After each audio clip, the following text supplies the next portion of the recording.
اذان دینے والے قیامت کے دن دیگر تمام لوگوں سے لمبی گردن والے ہوں گے۔ یہ روایت صحیح مسلم کتاب الصلاۃ میں موجود ہے، جس کے راوی حضرت معاویہ رضی اللہ تعالیٰ عنہ ہیں۔ اس حدیث سے اذان کی فضیلت واضح ہوتی ہے۔ اذان اللہ کی عبادت اور خیر کی طرف بلانے کا نام ہے۔ جتنے لوگ مؤذن کی اذان سن کر نماز پڑھنے آئیں گے، مؤذن کو ان سب نمازیوں کی نمازوں کے برابر ثواب بھی ملے گا، کیونکہ نبی پاک صلی اللہ علیہ وسلم نے فرمایا، جو خیر کی طرف رہنمائی کرے گا تو اس کو بھی اس خیر کے عمل کرنے والے کی مثل اجر ملے گا۔ اسی لیے میدان محشر میں وہ تمام لوگوں میں ممتاز ہوگا کہ اس کی گردن سب سے لمبی ہوگی۔ صحیح بخاری کی ایک حدیث میں آتا ہے، حضرت عبداللہ بن عبد الرحمن رضی اللہ تعالیٰ بیان کرتے ہیں کہ ان سے حضرت ابو سعید خدری رضی اللہ تعالیٰ نے کہا کہ میں تمہیں دیکھتا ہوں کہ تم بکریوں اور جنگل کو پسند کرتے ہو،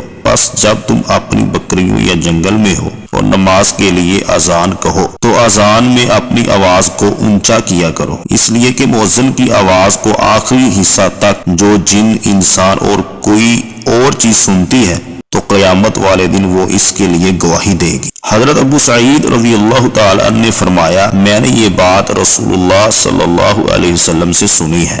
اس روایت میں شیئن کوئی اور چیز عام ہے، اس میں حیوانات، نباتات اور جمادات آ جاتے ہیں۔ اللہ تعالیٰ ان کو بھی قوت گویائی عطا فرمائے گا، اور یہ چیزیں بھی انسانوں اور جنات کی طرح بارگاہ الہی میں مؤذن کی اذان کی شہادت دیں گی۔ اس سے بھی اذان اور مؤذن کی فضیلت واضح ہوتی ہے۔ جامع ترمذی میں حضرت انس رضی اللہ تعالیٰ بیان کرتے ہیں، رسول اللہ صلی اللہ علیہ وسلم نے فرمایا، اذان اور تکبیر کے درمیان کی گئی دعا رد نہیں کی جاتی۔